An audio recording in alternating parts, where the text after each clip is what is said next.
From UFOs to psychic powers and government conspiracies, history is riddled with unexplained events.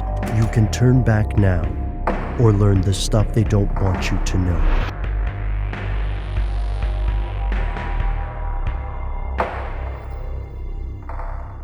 Mainstream archaeology paints a fascinating portrait of dinosaurs. Each year, scientists discover new information about the habits of dinosaurs, where they lived, what they ate, and of course, how they died.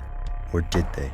Relics of the age of dinosaurs linger. Alligators living today are identical to their ancestors from millions of years ago. Birds are also the descendants of dinosaurs, as evidenced by their common skeletal morphology. So mass extinctions did not wipe the slate clean. Some species survived to the present and others evolved. But what if the dinosaurs left more than birds and a few reptiles behind? Is it possible that, somewhere on Earth, these creatures still exist? Here's where it gets crazy. Many people believe that dinosaurs live on in isolated areas. Some cryptozoologists studying reports of lake monsters or sea serpents think the animals may be relic dinosaur populations. However, the science of cryptozoology is plagued with hoaxes. Reports of dinosaurs in the waterways of developed countries are hard to believe. There are few places where a dinosaur could survive without being discovered.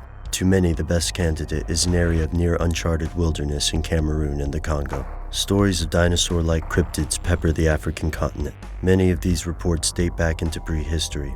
Most of the reports come from the Congo and Cameroon, specifically the Likuola Swamp.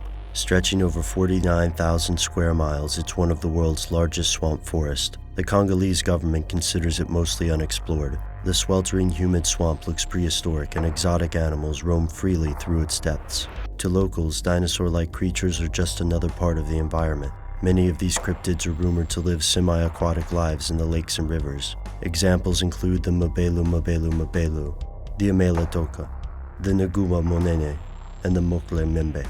Locals seem to identify the creatures based on drawings of dinosaurs. The sheer amount of anecdotal evidence indicates the existence of something. Whether it's a dinosaur is up for debate.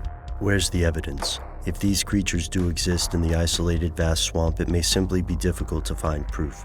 The bones of semi-aquatic animals most likely end up underwater, and expeditions don't have the resources to send divers. And what could these dinosaurs eat? Most of the cryptids described appear to be herbivorous. The mokele-mbembe attacks hippos but does not eat them, and the emela-ntouka exhibits the same behavior toward elephants.